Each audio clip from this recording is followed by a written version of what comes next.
Quaid Azam is the most outstanding leader of our history. Quaid Azam Muhammad Ali Jinnah is our national hero. On December 25, 1876, he was born in Karachi, Pakistan.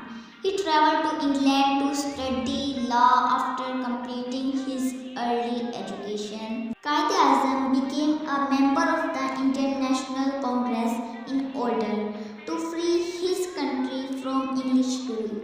He wants Muslims in the Indian subcontinent to have their own homeland.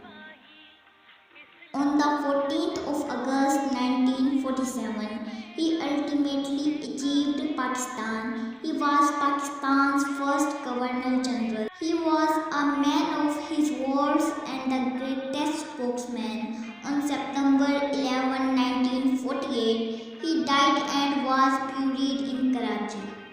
Thanks.